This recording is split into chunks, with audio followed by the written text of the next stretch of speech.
be very welcome, and I apologise for interrupting your discussions at the tables. So again, for those that don't know me, my name is Rob Stevenson. I'm the founder of Inside Out, a social enterprise around smashing the stigma of mental ill health, and I'm the CEO of Form, which is a technology startup around helping answer the question, how are you today? And the purpose of this event was to showcase and bring together some technology solutions in the digital space that I'm personally endorsing, and have a panel discussion with their CEOs. But before that, to have a quick chat with Gregor Henderson, who is an international mental health advisor and director of mental health for Public Health England, on his personal views of how we're travelling through the crisis from a mental health point of view. So I'll be welcoming Gregor up to the stage shortly. Before we do that, I'm going to share a screen with you and just talk you through the methodology. So hopefully you can see that all right. So the question is, how are you today? And today I'm a 7 out of 10. So I track and manage my mental health, my form, with a score out of 10. And there are a number of questions that I use to answer that. But I think the purpose of this is we're often asked, how are you? And we say, I'm good, I'm fine, I'm all right. And we move on. It's a ritual. Actually, but if we can stop, pause, notice, and reflect a little bit, and then support each other a little bit more around the scores that we're at, then we can actually help really manage that in a better way.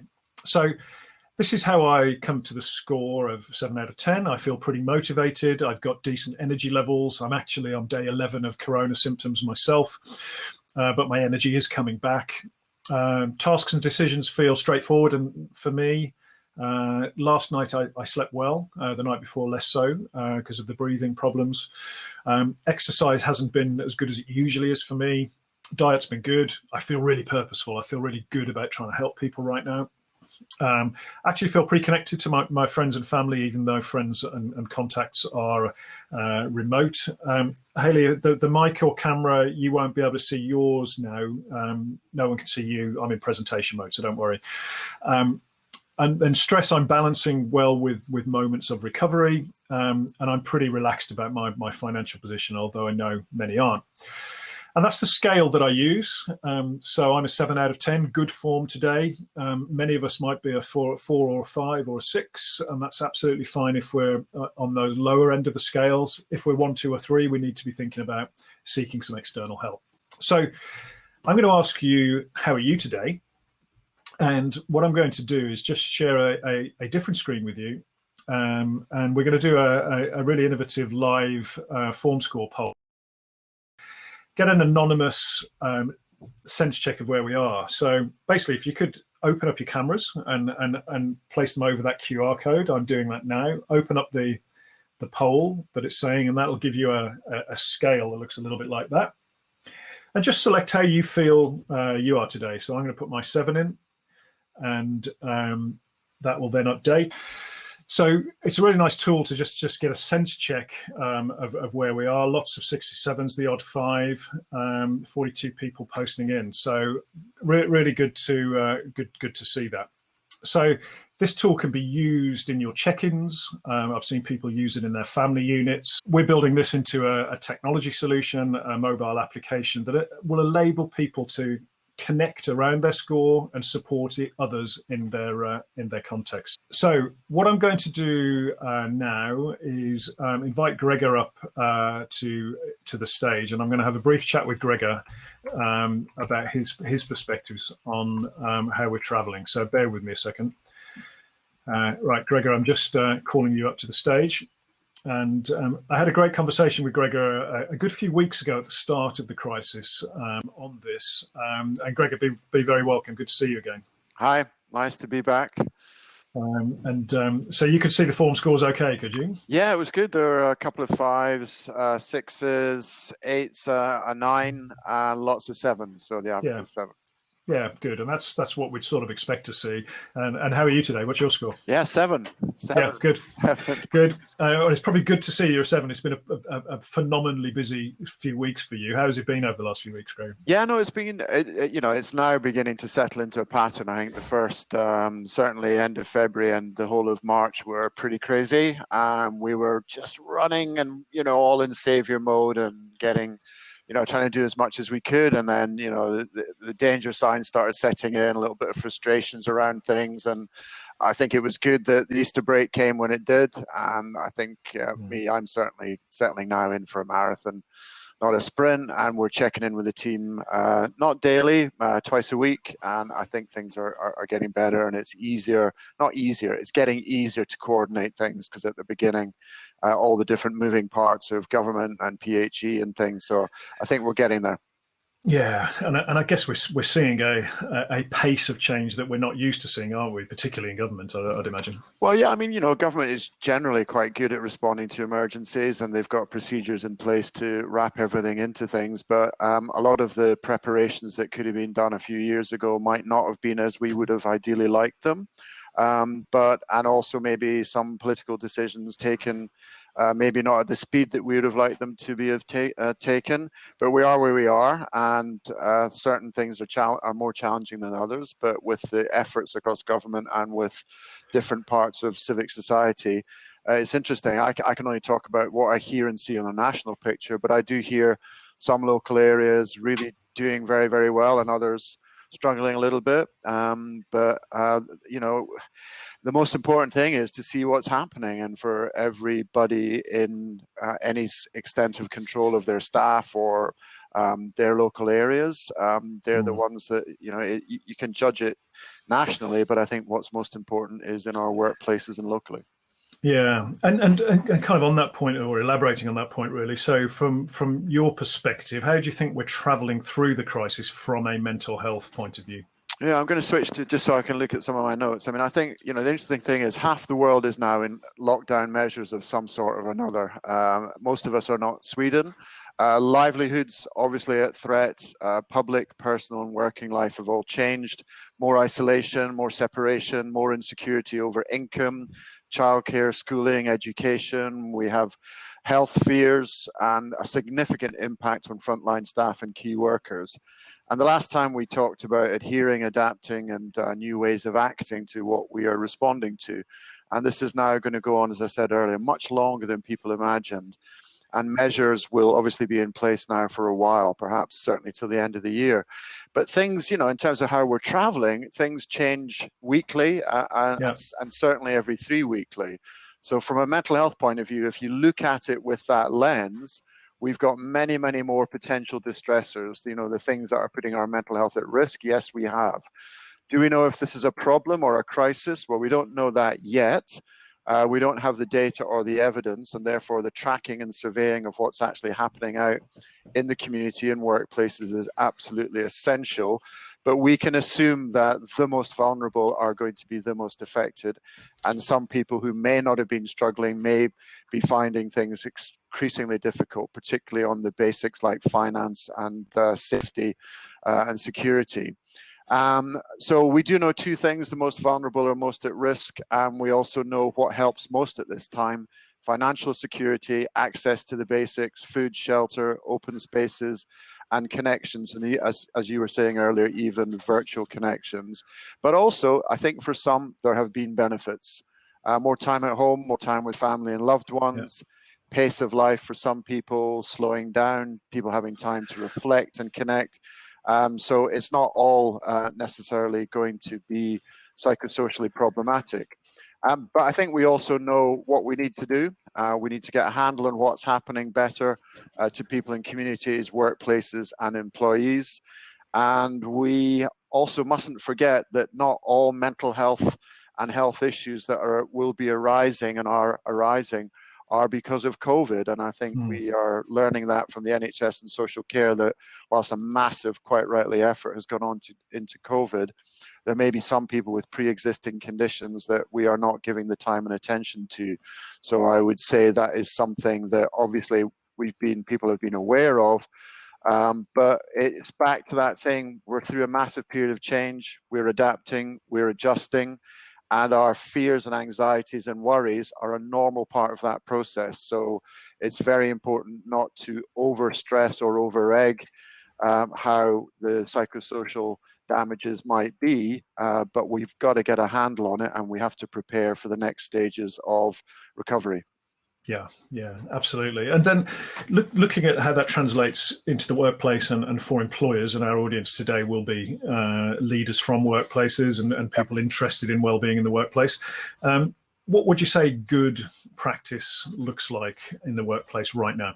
So we're learning a lot from those on the front line. So what we're hearing and what we know is that well-led, well-managed, well-supported, well-equipped, well-rested and well-fed frontline staff is absolutely essential, and not overlaying the psychological stresses that we may assume people may be suffering from. The basics have to be got right first. Yeah. But in terms of what we would expect now over the next few months, tracking and surveillance, got to see what's happening, got to look at the changes, got to be able to intervene and support in new ways, particularly the digital technologies that I know you're going on to discuss later, and tracking across life stages and settings. And we are starting to see the psychosocial implications, but these are most likely to be caused by financial and other social drivers.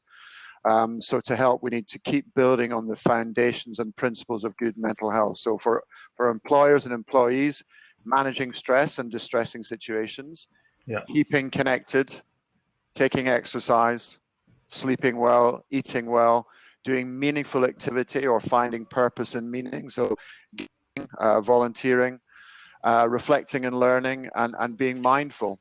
But you know, we have to really recognize at this time. Definitely one thing that my family are getting much better at is monitoring their daily media news feeds. Yeah. And I think some of the things we have to get a sense of reality on, there are many underlying structural, social and economic problems that are being highlighted because of this, even more so, and those will continue. And these will impact most and continue to do so. So nothing is going to be solved solely by increasing mental health service responses, but we do need to understand that this role in terms of reaching out to staff and employees, mental health and well-being, the need to do that is now amplified for all employers. Yeah, so what I'm hearing from you is looking at the sort of making sure the basic needs are sorted, the Maslow hierarchy of needs, I guess we're covering there, creating psychological safety as far as we can, and monitoring and tracking because it's interesting, isn't it? The crisis is facing people. It's the same crisis facing people in so many different ways, depending on geography, circumstance, position, where they are in society. The mental health impacts, I guess, are going to be very different across those groups. Yeah, they are. And I think, you know, you're saying earlier, what is it that we should be expecting employers to do? And I just had some thoughts about that. And I think the most important thing is knowing what is happening with your employees, how they are in their own words and in their own experience, what is happening for them, what's working well for them, what is not. And having these open channels of communication and that sense of corporate leadership in terms of showing concern, empathy, and also humility and the ability to switch and pivot the business model, obviously, but checking in at all stages, because people, we understand how people react to going through change, and they're going through constant change just now, but also keeping that sense of we don't have all the answers. We can't, but we are planning and checking and communicating with people about what we're doing, and we're getting into recovery planning and really having some sense of hope for the future, demonstrating competence in responding, and really showing underlying individual and corporate resilience at this time. And I think the workforces that haven't been connecting and treating their employees well will find it much harder to recover from this. So it is the basic psychosocial rules and principles of good management that have to come in here. Yeah, brilliant. Yeah, I totally agree. And look, final question, I guess, around sort of digital and the role of digital. We're going to hear from three digital providers shortly. How important do you think, in the particularly around connecting on the mental health agenda, the use of digital is right now, and how has that changed, I guess, as a result of COVID?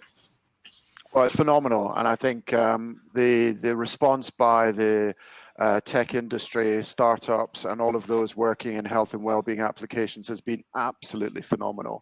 I think government has been quite quick to offer up grants, although they have been absolutely totally oversubscribed. So the demand out there is absolutely huge. The ability centrally and nationally to respond to that demand, maybe there's lots of lessons of learning from that would be the best thing for me to say at this point in time. But I think, never let the dead hand of government bureaucracy stifle innovation and creativity. So I think that what we are seeing is massive creativity, and the digital platforms that are well placed to take, to make sure they move into the next stage of this are those that have got good evidence bases. They've got a good quality assurance. It fits strategically and practically with what employers are looking for. And it has a future utilization. So look out for those digital responses, and you're going to be hearing from some in a minute, that really do help to manage psychological and social pressures at this time. And they do that either by placing the control in front of the individual, or by offering community-based solutions, whereas peer-to-peer support. They provide actions and solutions for employees, not just a place for people to go and vent. It's about sharing things and then acting on them. And what you also get back from your digital implications or your digital applications is immediate real-time intelligence and data and surveillance as to what's happening. And coming back to our early points, Rob, that is absolutely gold dust at the moment. Yeah, fantastic. Gregor, thank you so much. That's a really interesting perspective, and that'll lead us nicely into the panel. I've actually put an application in for the Innovate UK grants myself, so you've just told me what my odds are, so thanks for that. But But Rob, anything can happen. You're absolutely right. And no, it is sparking innovation, and I'm really keen to hear about some innovation next. So Gregor, thanks for giving up your time once again to share those really valuable perspectives. Thank you. So I'm just going to send you back to the audience, and really good to chat to you. Thanks. Bye. Okay, so before we invite up the other panelists, I'm going to try and use technology again to share one screen with you. And it's important that I do this. And before I do so, I'm about to try and use humor to talk about gender diversity to an audience that I can't see the reaction in, other than the chat, if you guys. So please bear with me. But I'm putting this slide up. So there's a thing out there called all male panels on Tumblr. And this was brought to my attention this week in good spirits. And I'm putting that up because our three panelists are all middle-aged white males, as I am. And so I wanted to call that out. And I'm usually very, very good at looking at diversity in panels that I put on. On this occasion, I've been working with these three solutions and these are the three solutions that I'm really excited about that I wanted to showcase for you. It just so happens that the three CEOs are all middle-aged white men. So I apologize on their behalf for their maleness, and I'm sorry that you're not seeing a diverse panel up there. And we've got the Hoff in the middle who gets the thumbs up on this website. So it's quite amusing and worth a look, but I just wanted to make a note of that and explain why you're not seeing a diverse panel from me. So I'm not seeing any comments, so I'm wondering if everyone's leaving the room as we speak. So I'm going to stop sharing my screen. Thank you, Paula. You've made me feel better, and you, Jane. There we go. So my score's back up to a 7 now. Thank you. Right. So our three panelists, if you would just click your camera on. Henry, you're very good at doing this, but Andy and Jim, if you could join him and come and join me on stage, that would be great. So hi, Andy. Welcome.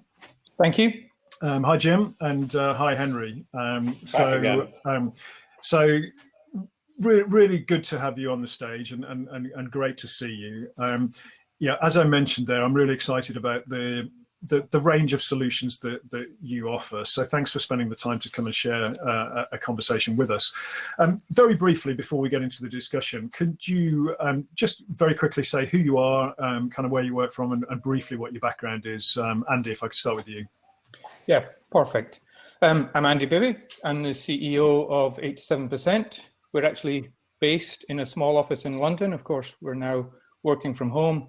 I'm a technologist by training, and I've been working with 87% since 2017, and I'm just passionate about bringing the insight and the data to companies so that they can take action. That's what we do. Fantastic. So data and insights, great. Henry, what about yourself? Yeah, I'm Henry Jones, CEO of Big White Wall. I have been at Big White Wall for about 14, 15 months now. My background is building technology businesses that use technology to address, I guess, challenges around broken business models, supply and demand. And I think mental health is right in those areas. And joined the business really because of the purpose. So. Yeah, fantastic. Yeah, I think that purpose will be common to all of you, I'm sure. Jim, what about yourself? Hi guys, and thank you, Rob, for apologising for all of our maleness. That was a nice touch. So I'm Jim. I've been an entrepreneur for about 20 years, latterly for about 10 years in climate change. And so I think, to me, there are a lot of parallels between climate change and mental health. And so about 2 years ago, started setting up BetterSpace with a few others. And our passion really is around personal choice. Our belief is that we will solve this problem when we give people lots of choice and recognize that we're all different and we need to personalize that choice to people.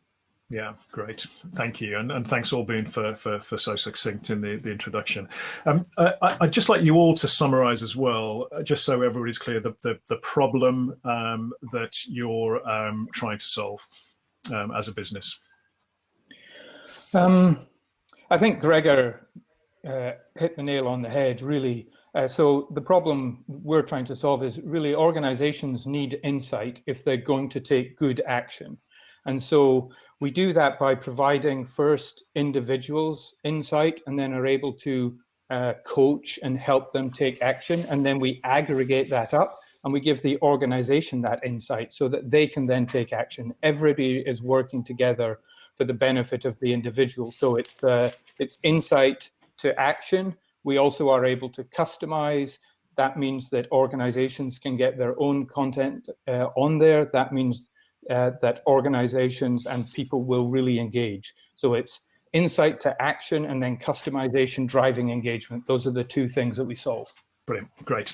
Henry, Big White Wall. Yeah, so Big White Wall, the heart of Big White Wall is about community. It's about connecting people to people and letting people choose how they help each other and working that, but also providing in a safe, anonymous environment that's available 24 hours a day. We now provide that for about 150 different organizations that provide it that. So it's a large, vibrant, online, safe community. Fantastic. So community, safe, anonymous, 24/7. That's brilliant. And Jim, you mentioned choice, but could you elaborate on the problem you're trying to solve? Yeah, so it's really about difference, really. We're all very different people. We have different needs, different preferences. And I think that's particularly true in mental health. And so how does a company or an employer provide choice and personalization? That's really the problem we've been trying to solve. We see it, at the moment, you'll see like a company providing a meditation app. And that meditation app might appeal initially to 30% of the workforce, but then it'll fall to 10%. And why is that? That's because some people want help with exercise, some people want help with sleep, some people want help with financial stress, some people don't like apps, some people prefer books, and therein is the real challenge, I think, for companies who want to add more and more things. And then you have a different problem where you have overwhelming choice and confusion, and that's when you need to start to have personalization. So I think if our view is using big data and an algorithm, can we really help people to tackle that problem? Great. Great. That's really good. So personalization and choice and being able to navigate the myriad of solutions that are coming up. Super. Thank you. So as technology businesses operating in the digital space, you're all collecting data in different ways. Really keen to understand what sort of data that you see coming out from your users during these challenging times. Andy, what are you seeing on 87%? It's been very interesting, actually. So we've been live probably 18 months, so we have a huge amount of data from before the COVID issue. So before that, we saw lots of people looking at happiness, looking at sleep and rest. Loneliness was in there, but we've actually seen a complete shift in there. I think sleep and rest is still in the kind of top 5 or 6, but the reality is now emotional support, focus and attention. So as people are moving back into a home-based work pattern, they have distractions, they may have kids at home. So we're able to look at that kind of insight. We are seeing that and trying to get ahead of the curve so that we can help our clients think about the kinds of things that actually Jim talks about, maybe looking at the community side, but helping them really focus in on where do I need those resources, what are those changes, and we're able to sort of track that in real time. So the top kind of piece for me that's not sort of a kind of standard is emotional support, focus and attention. They were not in the top 7. They're now number 1 and 2. We see that happen fairly quickly in the last 3 or 4 weeks. So that's sort of a focus. And then the other side is the cohort of 46 to 55-year-old men, actually. So it's our age. And thanks for allowing me to still be a middle-aged man. I'm glad about that. I'm holding on to that cohort. Yep. But we see actually they're the ones struggling the most in this particular area. So we're really helping those companies get that insight, understand what action they can take, but based on what cohorts, because your female will be different from your male, your old will be different from your young. So we're sort of helping in there, but that's kind of what we see. Yeah, interesting. So the emotional support and emotional resilience, I guess, and that focus and attention as a problem, and then the middle-aged male, older cohort. Henry, you're getting a lot of data on people that I guess are tipping into a struggling category. Would you agree with that as the cohort point of view? Are you seeing similar things? Yeah, we got some. I mean, so we're getting around. I think we'll probably in April have about 10 to 15,000 registrations. So it's growing hugely. So our registrations are up 2 times. So we've obviously seen a huge amount of that, and our activity. So people are using the platform 4 times more than they were before. So it's a really interesting time for us, obviously. I think there are some really interesting things. So the profile of people who are 65 plus and more who are signing up has risen by 300%, which is not surprising when you consider who's at real risk and stuff like that. The other cohort that has really increased significantly, already represented about 45% of our population, are the employed. Yeah. So we're seeing a huge amount of people who obviously, if you look at the basis of poor mental health, have historically been financially secure, probably have a house, probably have a job, all of those things that don't typically tip them into mental health challenges are now starting to come to the platform in significant numbers. So it's becoming more and more relevant for that. I think in terms of what is going on, and I think this is going back to Andy's comments. So, we already, before COVID-19, about half the people joined us suffering from isolation. And felt less isolated before it. So isolation is obviously peaking and continues to peak. There is a lot of anxiety that is not just about health. So not just health anxiety, financial anxiety. There are those who are struggling to cope with their existing mental health conditions. So we're seeing a real spike in people who used to go to obviously more physical support, not being able to get physical support, doing that. And then there are some a newer one, which we probably haven't seen so much, is people dealing with the stress of close proximity to family. Yeah. So having to be around people that you normally get a break from. We've unfortunately seen a spike in comments around domestic abuse, around lack of privacy.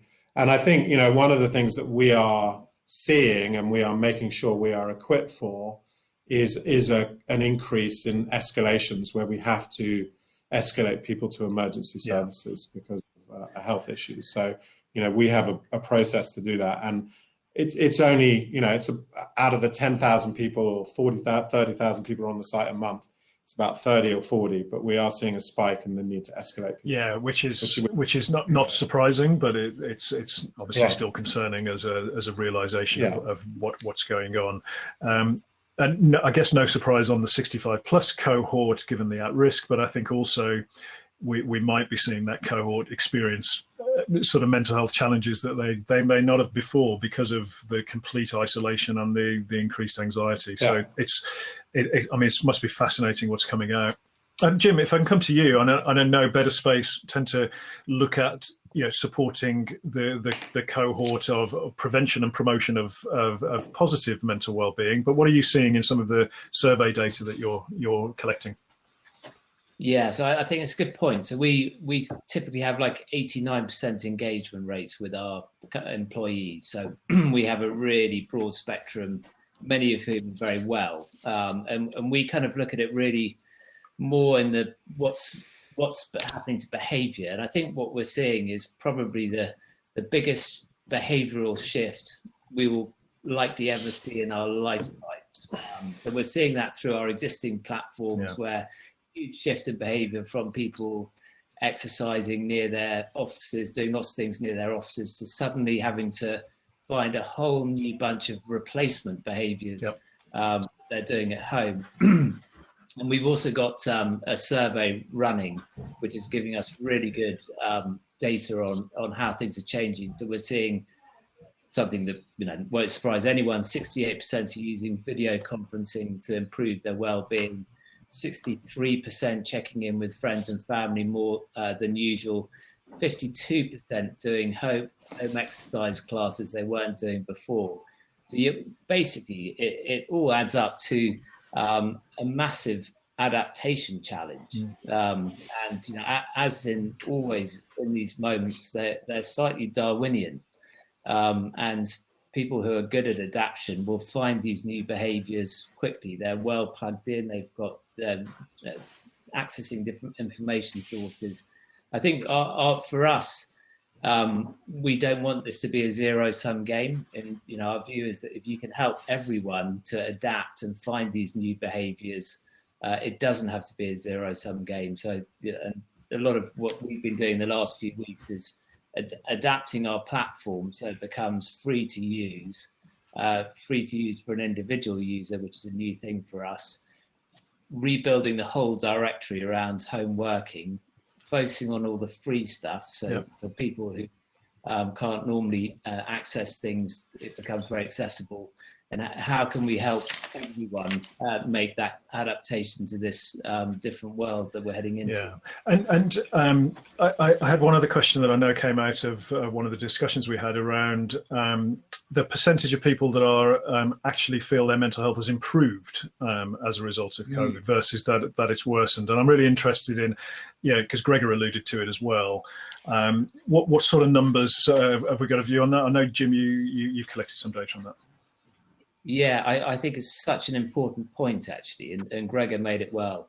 For some people, this is really great time. So we've got a survey running with a law firm, and we're asking them, how's it impacted your mental health? And 20% are saying they're seeing an improvement in their mental health as a result of it. 20% are saying it's unchanged, and 60% are seeing a deterioration in their mental health.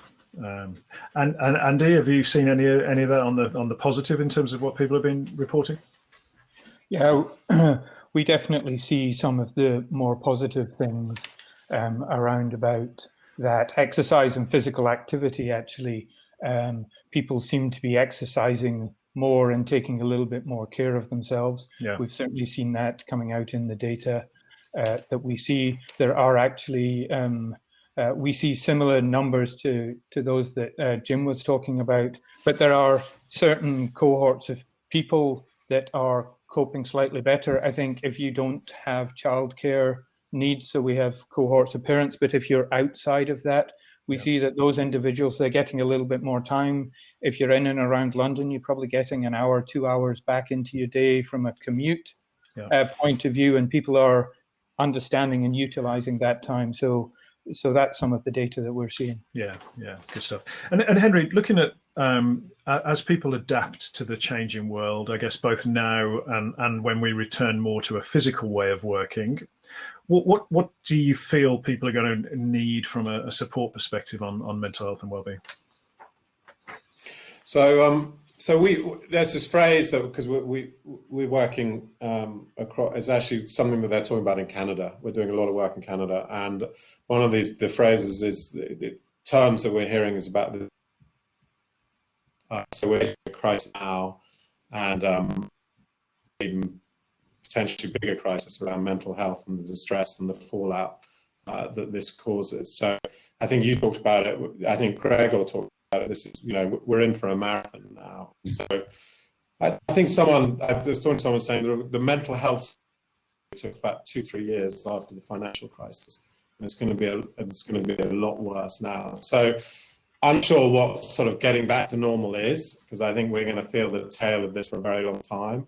But I think we're going to see, the need to support people, obviously around bereavement, around for a long time.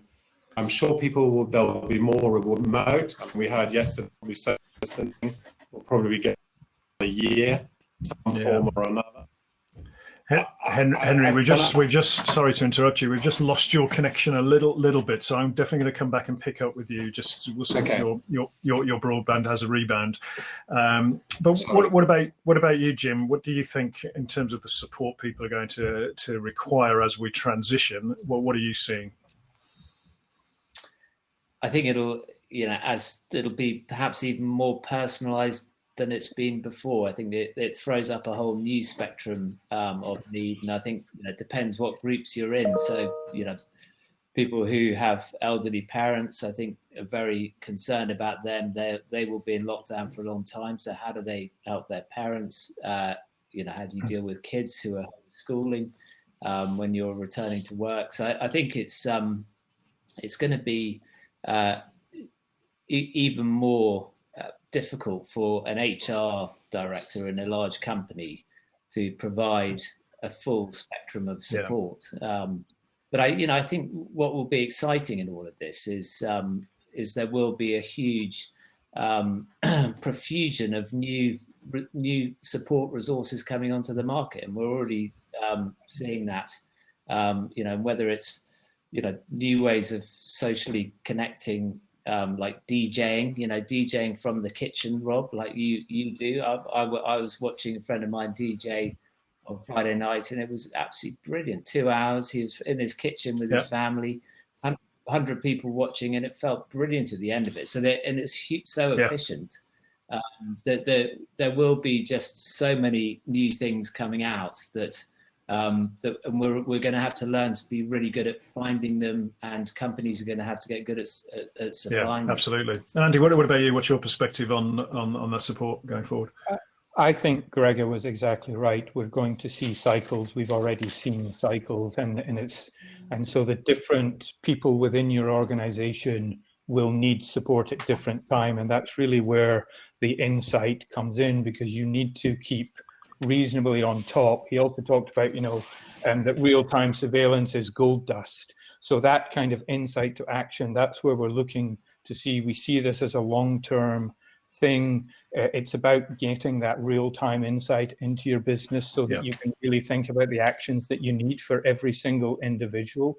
So we don't see that there's something, I agree with Jim, everybody needs something different, and that's kind of how the platform is able to help an individual so they get their personal insight so that they can drive action. And then the organization, so for the people in the audience, making sure that you have that data, making sure that you understand the changing care needs of your staff that is specific to your brand and where you are geographically and to your marketplace. That is really critical. And so you must have that data to be able to make some decisions. It was actually in a previous conversation where you were talking to Sir Ian Cheshire, a few months ago. And his quote was, if you don't have data, you can't do anything. And I think that is so fundamental right now. You have to get that insight so that you can take the right action to support your people, because this is going to be through multiple phases. And Gregor's right, we don't know what's happening week by week by week. So get on top of your data, make sure that you know the actions that you take. He talked about good leadership. Good leadership is about good intelligence. So get that intelligence into your business and make sure that you can respond and show that your employees show they really care. Yeah. We just launched out, so we now have about 30,000 people in the key worker strategy. We launched with the Royal College of Emergency Medicine. We brought on 8,000 emergency nurses onto the platform last week. Will be one of a cohort of solutions going out free of charge to the 450,000 nurses in the NHS on Friday. And they recognize the importance of understanding that insight so that they can get those interventions and those actions in place. So that's how we see it. We think it's this kind of rolling piece that's going to happen. Yeah, I think that's good. And I think that what I'm hearing from there, and I've had that with conversations in global firms, is collecting the needs or the data of people in different territories. If you look at Asian territories now, there's a lot of the workers are back in the workplace, and we'll have different needs to in the UK. So we've got to be flexible and adaptable. So for the audience, if there are any questions, please use the Q&A function on the right, and we'll try and field one or two. I've got another question I'd like to cover. And then after we finish the panel discussion, there's an opportunity to ask specific questions at the tables that you'll see are branded the names of the three different solutions. So just hop onto the tables after we finish and go and have a chat. So I think a final question for each of you from me, and we'll see if anything comes through from the audience. But looking at what we believe employers will need to show from their employees to their employees. So what will employees expect from their employers on mental health and well-being as we travel through this? What do they need to see? Who'd like to go with that?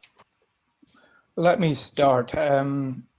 For me, it's about empathy and understanding.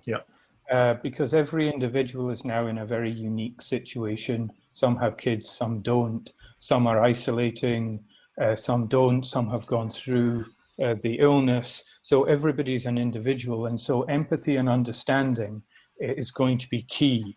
This is an amazing opportunity for brands to do a lot of good, and they need to do good for their employees and out in the environment. So I think for that, it's that sort of empathy and understanding, which comes back to my point always about just understand your audience, get that insight from them, so you can take the right action. Because if you show you care, they will forgive you a lot of things. You really need to show that you know them, though, and are supporting them, and they will reward you well. So that's kind of where we see it. Brilliant. So empathy and understanding and showing that you care. I like that a lot. And Henry, I've seen on the chat, there's a couple of people asking for the Canadian phrase that you mentioned but didn't come through too clearly. So if you could just clear that one up and then talk me through your perspectives on what employees will expect.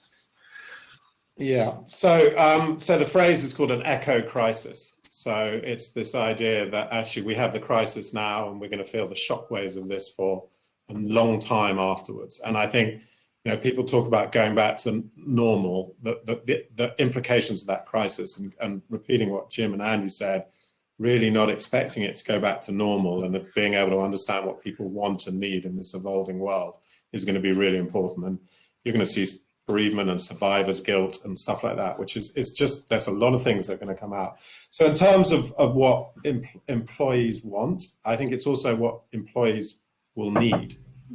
If you want to be a successful organization, you're going to have to be ready to catch employees as they face struggles and worries that they haven't had to face before. So I think that's part of it. I completely echo again what Jim and Andy says. We're a strong believer in it. It is very individual, and it is there will be multiple different resources that will be needed by different people. And for some people, it's psychotherapy. Some people need to join a choir. So people need different resources for them, and access to those are really important. The one thing we absolutely believe in is that providing a safe environment that is stigma-free for people to share and support each other is a very, very important part of that resource. And it's very well proven of the clinical efficacy. And you know, we believe in this concept of catching people early and putting them on a pathway. So if you can give them a safe environment to go and share, talk, support each other that is clinically safe. And about 6 million people a year are going onto the 3 best known social media platforms. And we've seen the negative impact of some of that. So a really safe environment is something that we believe is really important. Absolutely. That needs to be remote as well as physical. Yeah, I agree with that. And the safe environment in the physical workplace is going to be a challenge to reassure people that it is safe from a psychological point of view. I've got a question coming through from Mary Driscoll about that I'd just like you all to consider briefly. What would you say to SME employers who perhaps think that these solutions apply more to the large corporate market? So Andy and Henry, if you'd care to reflect on that. Jim, just very briefly from you, what you would think employees are going to expect, and if you've got a view on the SME question, drop that in as well, please. So, I mean, this has to be the most exciting time for an HR team or a well-being team. It's going to be incredibly difficult, but this is when they're going to really earn their salt, I think. So, you know, if you've been in the space for a while, this is your moment. And you know, what are you going to do? Well, I think I completely echo what Andy and Henry said about culture, openness, and you know, well-being. Wednesdays last week, Rob, I was chatting to someone from the FT who said they're now starting every team meeting with gratitude for what they've done, and I just thought that was fantastic. And I think these are the sort of cultural changes employees will come to expect, and I think you will also see much more support coming in. We were seeing this before the crisis anyway, so companies like Slack and LinkedIn and Salesforce are giving employees £1,000, £2,000 a year wellbeing budget that they can spend on a variety of things. I think the trend is more and more salary will be given in wellbeing budget. And I think to say that this is only for big companies, I don't think it's right. I think small companies can actually make these changes even faster. Yeah, I would agree with that. And again, I think cost-effective digital solutions are one way that SMEs can do that. Really quick, Andy and Henry, just your view on the SME question, please. And then I'd like to all think about the question from Nigel Jones around, do we need to be careful about not over-medicalising this issue? So choir, not psychotherapy. So I'll leave you to think about that. Yeah. Andy and Henry, just a quick word on the SME from each of you, please. Yeah, a quick one on the SME. Sorry, Henry. You go. We reacted very early. Most of the UK population work in SMEs. They are by far the most affected. They tend to have the less backup resources. And the first thing that we actually did was, so our platform is completely free for the period of the crisis for any SME, and we classify that as 100 employees or less. If anyone wants to take up that offer or knows where to take it, then go to our website. But yes, it's critical that cohort. Yeah, brilliant. Henry? Yeah, I think the power of digital is that ability to scale and be cost effective. Yeah. And so as at Big White Wall, we'll have I think probably smallest organization has maybe 100 people, and then we go out to the province of Ontario with 14 million people. And the advantage of a scalable solution is how you can do that and make it cost effective. So I think that the digital plays very much into the hands of the SME. Yeah, so thank you, Mary, for the question. And I think, Gregor, you've done pretty well at answering Nigel's questions in a certain extent. So the medicalisation question, how do we, it's important we differentiate, wouldn't you agree, guys, that between good mental health and well-being and then mental distress and conditions that need medicalisation and therapy. And I think we actually need both, don't we, from all parts of the perspective. Jim, what would you say to that? Sorry, I was reading the comments. Okay. So Henry, would you, in terms of medicalisation versus the kind of preventative and proactive investment in well-being, would you agree that we kind of need a combination of all of those? Yeah, and I think it's a continuum, isn't it? And I think if you and put them in a different pathway, so you can potentially can stop it from becoming a medical situation.